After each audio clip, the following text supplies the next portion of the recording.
Welcome to the Gut Farmacist podcast. I have Brian Karr here. He's an environmental consultant and professional mold finder. I get so many questions about mold inspections, and I work with mold all the time. While I know what it does to the body, I'm just not as well versed on the environmental area. So that's why I have Brian here to give us the truth about mold inspection. So thanks for being here, Brian. Hey, thanks for having me. I'm Of, excited. yeah, me too. So give us a quick background. What got you into mold inspecting, and then any credentials or background that you want to get into? Yeah, it's funny. Nobody's a kid playing with their fire trucks. Like, hey, I want to be a mold inspector when I grow Yeah, up. right. Just not a thing. Like a lot of people who've kind of ascended in this space as being a voice, for kind of what's happening. Everybody kind of has their own story on how they got there. Typically, they were affected by it in some way. And that happened to me too. The thing that really kind of drove me in this direction though is that I had my father-in-law actually is who taught me everything I know. And I had someone to kind of lean on to help me show me this stuff. So basically, long story short, I had a leak in my ceiling. I was living in an apartment. I had a leak in my ceiling. Basically, had to dive out of my bed in order to not get hit by this pipe that burst Oh from the bathroom. no. Right, so like rolling on the ground or whatever, and so it's this massive water issue, right? This story is what so many people go through in some version of it. They have somebody coming to handle. For me, it was a landlord. If somebody owns their house, maybe they have a national chain restoration company come in or whatever it is, right? And they come in like, okay, cool, we're just going to patch this leak and we're going to just dry this little thing over here and we're all good. You're all good to go.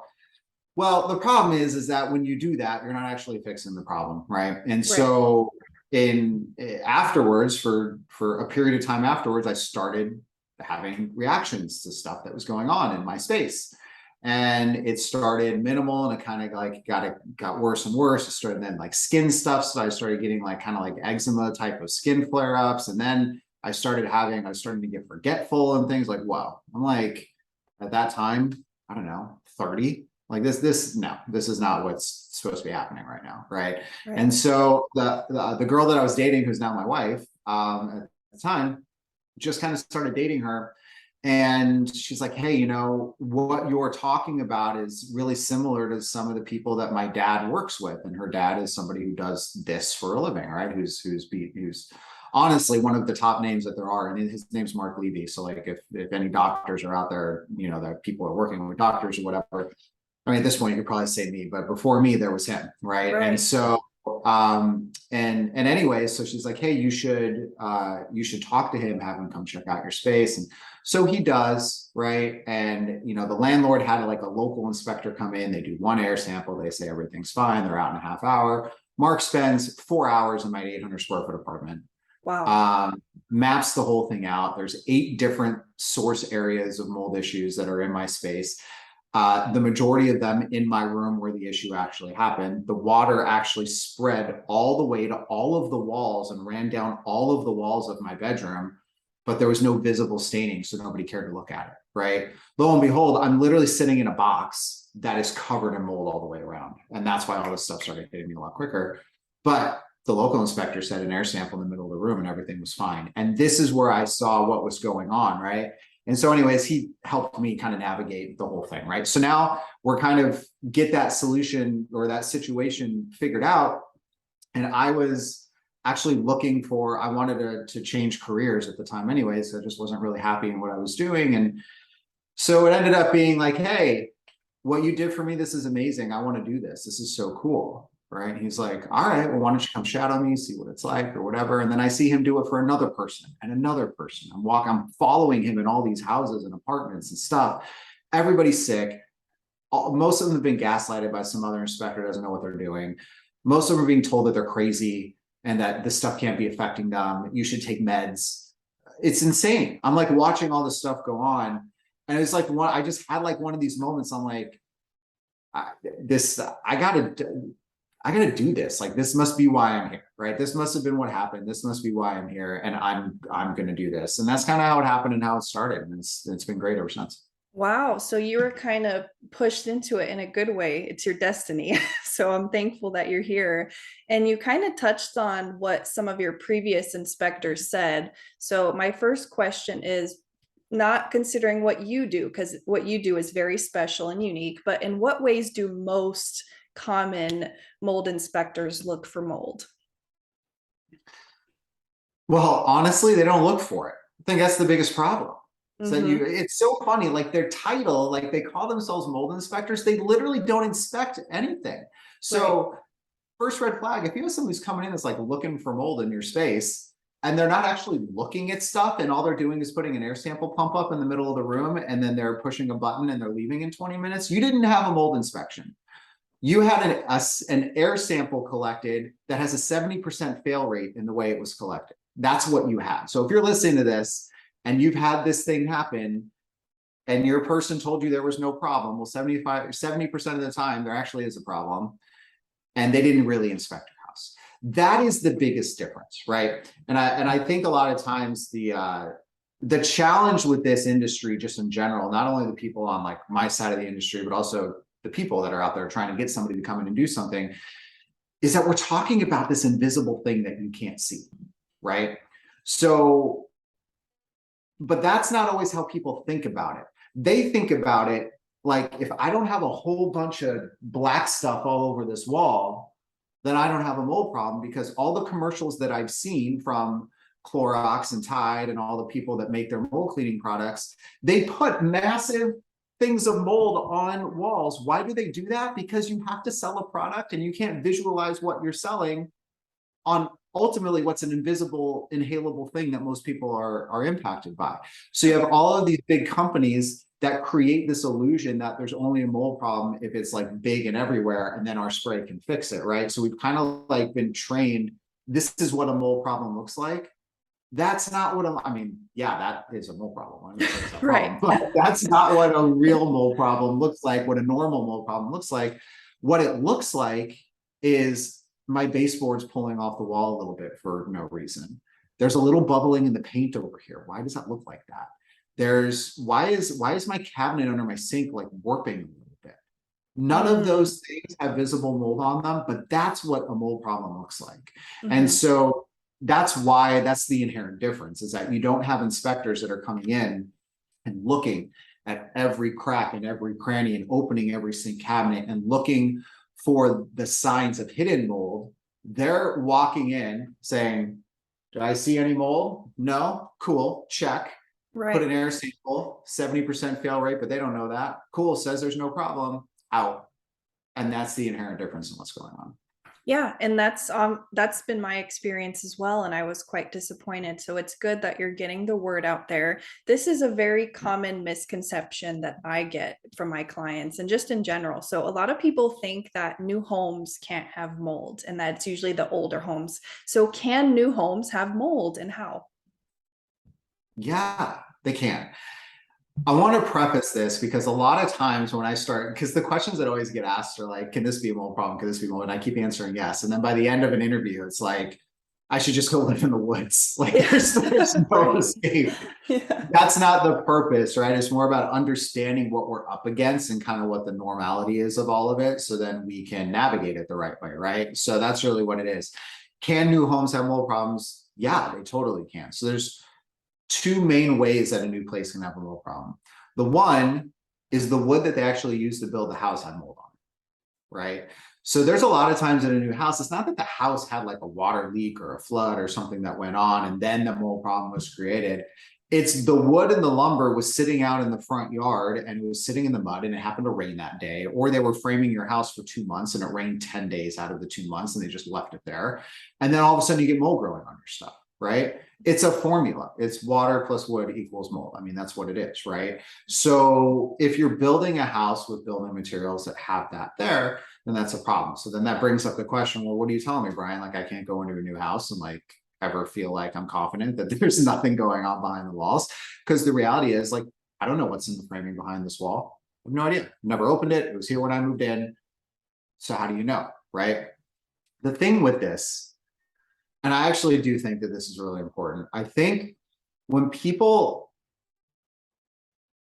understand, or they connect the dots that a mold exposure is triggering a health reaction, right? They kind of connect those dots. Then it becomes in their mind a zero-sum game.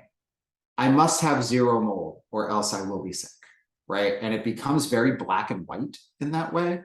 And it's not really like that for most people. Some people on the super far end of the spectrum, that may be them. We're talking like the 1%ers on that side of the spectrum. Mm-hmm. You could even have somebody that are really hypersensitive. But the thing about it is that our bodies are actually created to detox. They're meant to do that. The reason that it doesn't work, there's a couple reasons. One, there might just be a genetic predisposition. Your body just wasn't made as well as somebody else's body to detox, right? Just like you got two cars that were made and one of them is not working as well as the other one because like the bolts weren't tightened as much or something, right? Mm-hmm. So like, so that's one way. Maybe just structurally, genetically, you know, you just kind of got dealt a crappy card. That happens to 25% of people. So the second part of it is when you were younger, you had an exposure to mold and it rewired the way that your body responds to future exposures. Your body views that as like a past trauma. When you are traumatized, reactions happen. So let's take like the mold stuff out of it. Let's say I was a kid. Who hasn't watched Dexter? You're a kid. You saw your mom murdered in front of you in cold blood in a shipping container. He grows up, he's a serial killer. That's a trauma that changes the entire outlook that he has on life. He wouldn't have been like that if he wasn't sitting in a pool of blood when like at the beginning of the series, right? Mm-hmm. So he had a past trauma that completely rewired his entire body and how it works. And now he becomes a serial killer, right? That happens to us too. Now, not as dramatic, obviously, like we're not running out and becoming the Bay Butcher, the Bay Harbor Butcher or whatever. But what's happening is that our body's exposed to mold issues. It's like, oh man, I'm being attacked. I'm being attacked. I'm now going to change the way that I react to seeing these things moving forward, a lot of times for the rest of life. So now if you even have a smaller exposure that's not an excessive amount, your body sees it as like, holy crap, this is what attacked me when I was 5 years old or 12 years old or whatever. And it remembers how to respond, right? So that's kind of the secondary way that it can happen. And then the third way that it happens is that you're dealing with some other health condition that's taxing your immune system currently. And so your immune system just doesn't have as many soldiers to fight this other thing because it's fighting something else. So you're kind of like fighting a war on two fronts at that point. Example, you have Lyme disease and you're exposed to mold. Your body's fighting two different wars. Typically you're going to lose because you've split your troops and you get hit from both sides, right? So that's just like, kind of like a war strategy, right? So that's like the idea.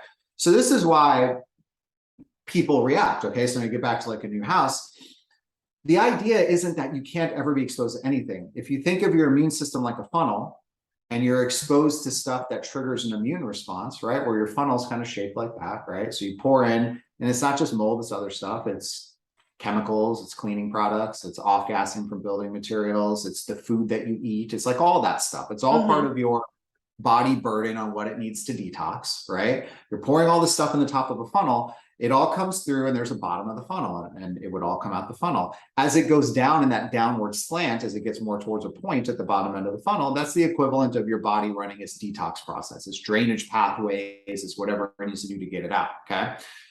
Everybody has a different shaped and size funnel. So somebody's funnel can be really harshly angled to where the bottom of it is incredibly tight, a super, super small hole. This is somebody, if you add up genetic predisposition, I also have Lyme disease and something like that. Well, now the amount that you could pour in the top of their funnel, it takes so long to get out. I could pour the same amount in their funnel as I can, let's say, my personal funnel, which is not nearly that tight. I could be exposed to more and it will flow through my funnel quicker and it won't overflow out the top.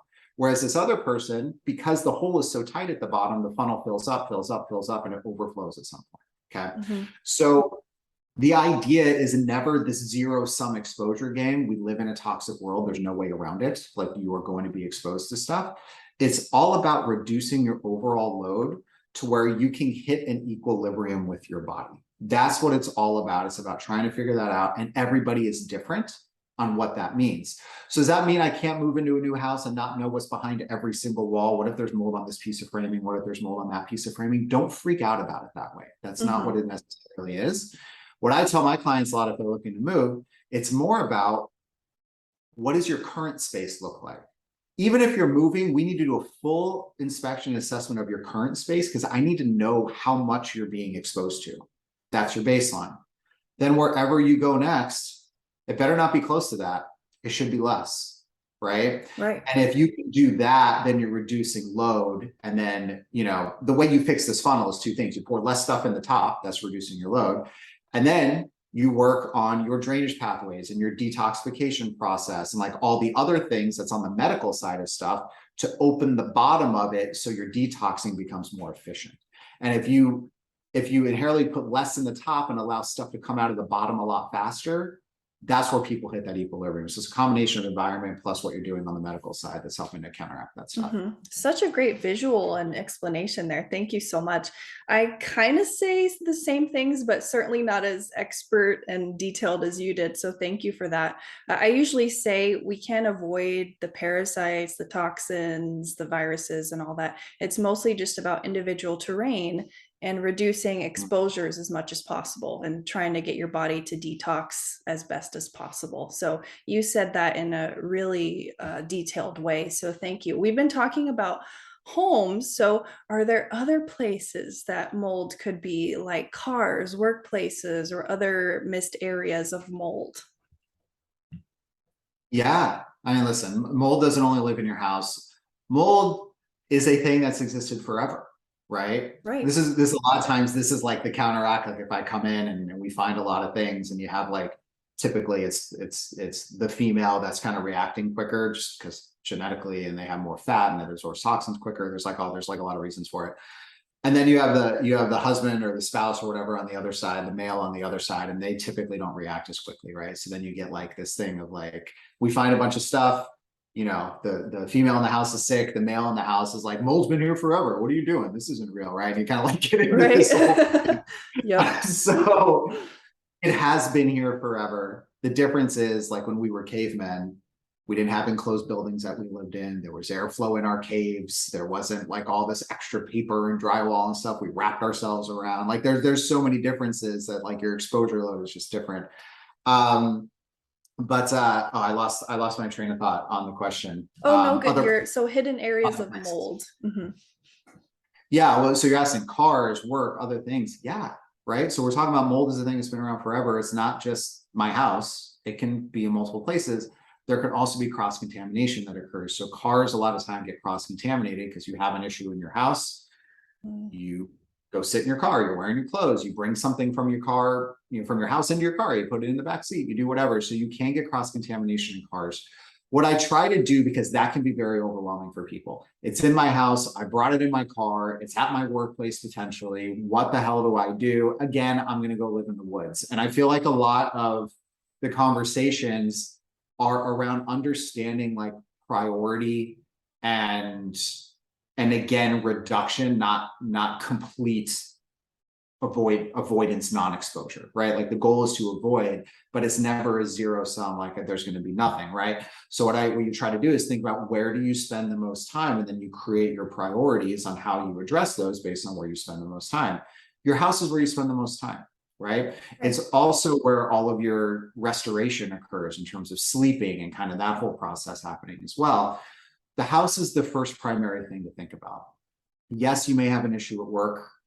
Yes, there may be some sort of cross-contamination in the car, but let's say your house, let's just say you work 8 hours a day, you come home, right? And a lot of people work from home now, so it's not even for real. Like it's actually more time cumulatively that you're at home. But let's say that's what you're doing.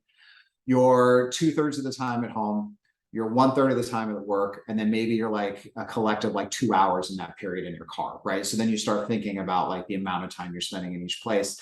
Let's fix the house first because that's where the bulk of the time is, right?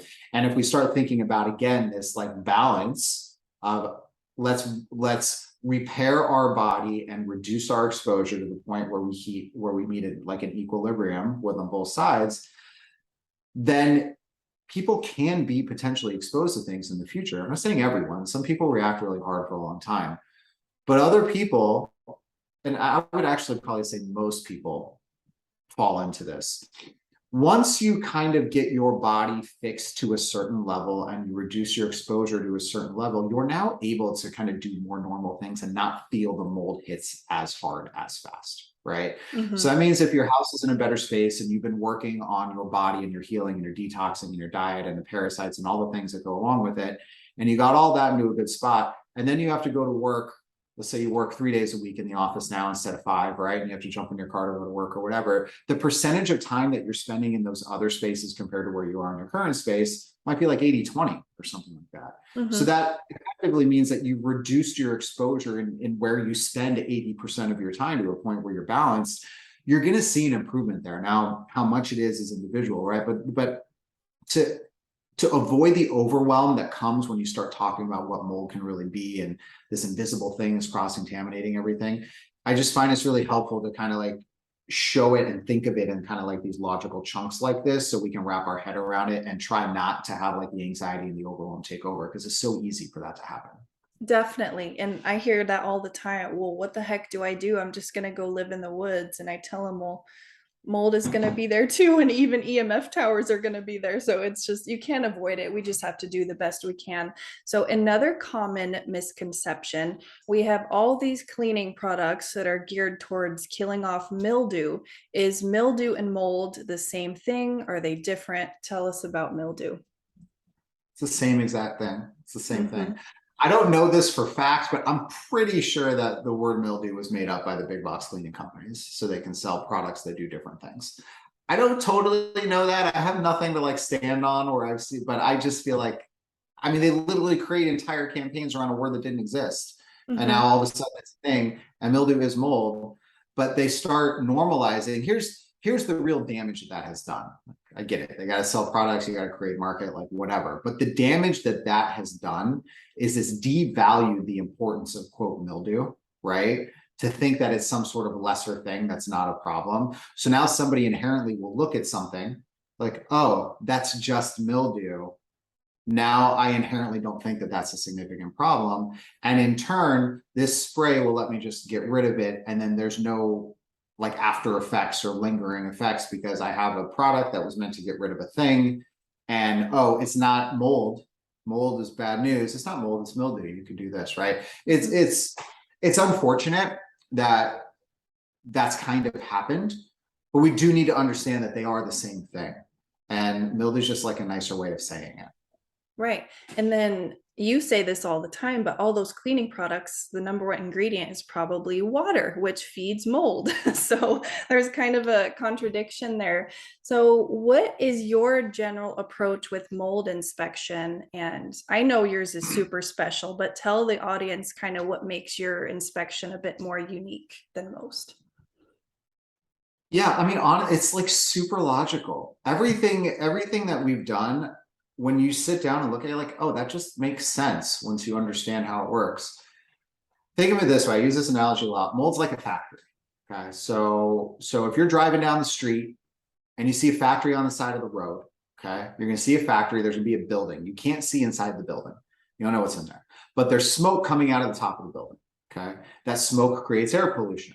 Let's say you live a half a mile down the road from this big factory that's pumping all the smoke out in the air. You walk into your front yard, you are now breathing the air pollution that was created by the factory. Okay. So the air pollution is not actually the problem. The factory is the problem. The air pollution is the byproduct of that. That is your direct pathway to the exposure of the problem. So it's not that the factory sitting there is causing your problem directly. It's that the fact that it's creating smoke and then it's coming to you. But at the end of the day, the reason the smoke exists is because there's a factory here. So that's the concept, right? So ultimately, the whole philosophy about how we go through and do things is you have to find the factories. Like, imagine I lived in this house. I didn't know where this factory is, but I kept walking outside and kept breathing all this stuff in. And then somebody came to my house. They drove up to my house. And like, hey, I got the fix for this. We're just going to spray some stuff around over here. And then the smoke will magically not come to you anymore. Yikes. Like Yeah. when you think of it like that, you're like, wait, that doesn't make any sense at all. Like the smoke is still coming. Like you can't just like keep pushing it away and think that that's going to stop it from coming, right? The only way to stop from coming is to go to the factory and fire everybody or bulldoze the whole thing to the ground and make it stop producing, right? So the big difference is we go through a house and instead of caring what's floating around in the air, honestly, I don't really care what's floating around in the air. I care what's settled on surfaces. and we do dust testing to understand what's settled on surfaces.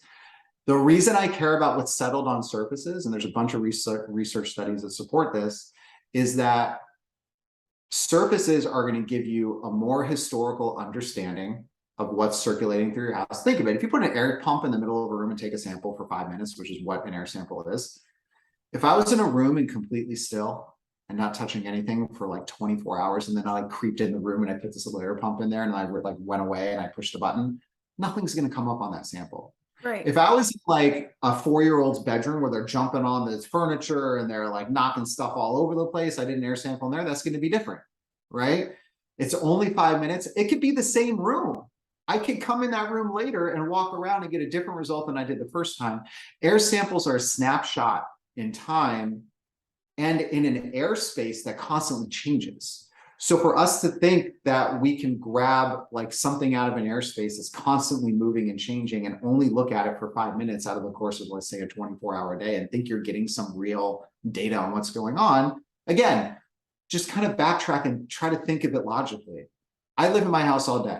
I'm walking around. What I'm going to do is grab this much air, little bit amount of air for just a couple minutes, and that's going to tell me everything that's happening. Well, when you think of it like that, it doesn't make any sense, right? So dust collection and what's settled on surfaces, what you're doing is getting a longer term view. That snapshot in time, that 5-minute clock goes away. You could collect dust, a particle that gravity has brought down that's been sitting there for 3 months. And it gives you a better understanding of what's been moving and circulating over a greater period of time. And the other thing is that you can get much better data off of those tests too, which I won't dive super into. So when someone's like, what am I being exposed to? It's never an air test in the middle of a room. It's a dust sample from the space, because that is what gets popped up into our breathing zone on a regular basis. It's called the human cloud effect. There's another research study that talks about this. You walk into a room, anybody who ever watched Charlie Brown, there was that really dirty kid that always had that cloud of dirt around him everywhere that he went. His name was Big Pen. We do that every step that we take in our house, except it's not visible dirt that's flying around. It's invisible cloud of microscopic particle that you can't see. So everywhere that we go, we are creating exposure from just being alive, walking around, sitting on your chair, sitting on your couch, bumping a table. You're popping it up and you're breathing something. That's your exposure path. So when someone's like, what am I being exposed to? The answer is dust collection samples, and get a more definitive view of that. Now, that's just the smoke piece. That's just identifying in our factory analogy, what's the composition of that smoke that we're breathing? That's what a dust sample is in the house. But now we got to get to the factories. Where are the factories? This is where the real inspection comes in play. We probably spend, I would say on average, 4 to 5 hours in a house, going through a house, opening up every cabinet, looking in every room, every closet. And what are we looking for? Some of the stuff I talked about at the top. It's not, is there visible mold all over the place? That's easy to find. It's, is there a little bubbling in the paint? Is this floorboard warped for some reason? Is this area inconsistent with this area over here? Why is it inconsistent? Why would it look that way? And I call these the 5 signs of hidden mold growth, these signs of water damage, because what they are really telling us, again, we can't see mold. Most of it is behind the walls. Like that factory, all the people are inside the factory. I can't see all of them, but those are all the people creating the smoke, right? As I walk in a house, the same thing. I can't see what's behind all my walls, but if I see a clue that there might be a factory there, then I know that I can test directly at that spot and validate if there is a factory there. So for example, if there is bubbling paint underneath a window, let's say, well, paint bubbles mostly because there's moisture that's causing it to bubble up off of the surface it's on. That's a sign of water damage. We know that the signs of water damage are kind of the red flag clues that there might be a mold source hidden somewhere. So the way that I would look at that, I wouldn't just look at that, say, okay, there's bubbling paint in this window. I'm going to go step 4 feet over here, put an air sample in the middle of the room and think it's going to tell me what's going on. That's where that 70% fail rate comes from that I mentioned, because I did this for a year in every house I went into because I wanted to prove this.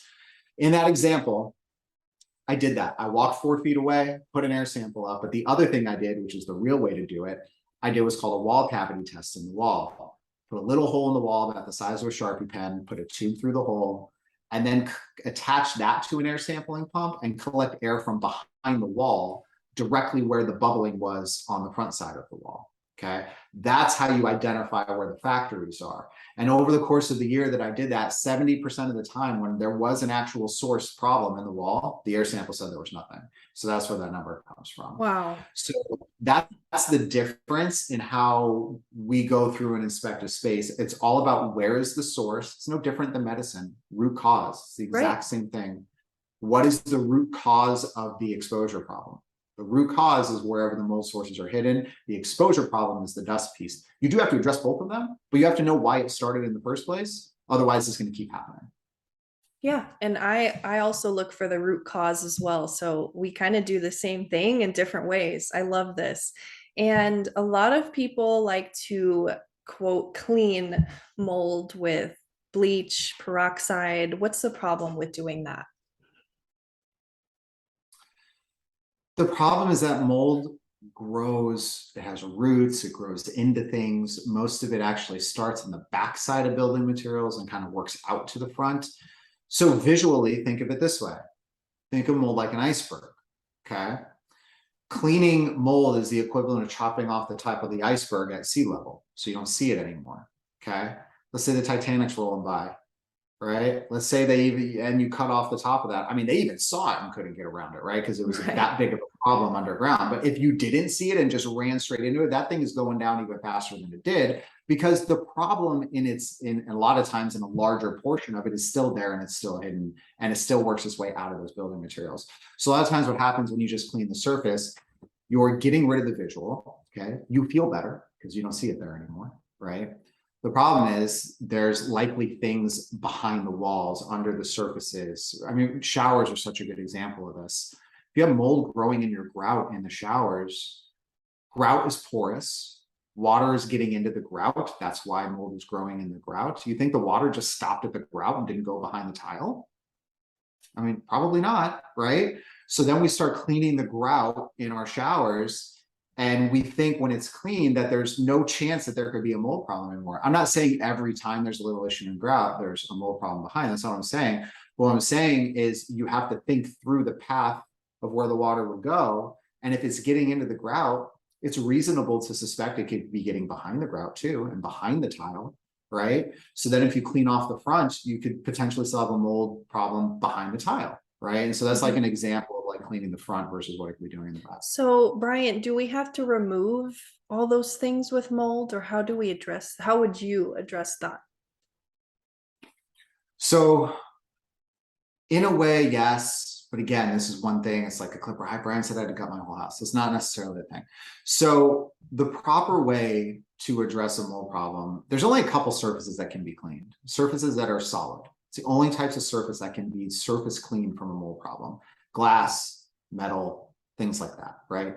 Anything that has any sort of porosity to it, semi-porous or porous things that mold is growing in, it grows into the things, okay? So you could wipe off the surface and that's fine, but the same thing happens that I just described. So the thing is, yes, source removal is really the best way to handle this stuff, right? Now, that doesn't mean if we go into a house and we find 15 things going on in a house and you have a remediation that is 15 different areas, it doesn't mean that every area is like equal, right? It just means there's 15 things that we found. Part of this process and the reason you test stuff is to then have conversations later on where we start talking about priority, right? Not everybody has $200,000 and dump the whole house and start over, right? And you shouldn't have to, right? And again, we talked earlier, you might not have to because all you're trying to do is hit equilibrium with your amount of exposure and how your body's reacting. So you might not need to do all of it, right? But what you want to do is focus on the areas that are the worst, because that will be the biggest impact on your exposure and that whole balance that we were talking about. So when we do sampling, let's say there's 15 things, the next thing we start talking about with clients is priorities. Tiers, start kind of tiering out the areas of these areas are like the worst of the worst. This is maybe the second tier. This is maybe the third tier, right? And then you can start going down and breaking it out that way and kind of guiding people down that road. Awesome. Okay. And then what are some ways, just quick ways that we can prevent mold in our homes and our workplaces?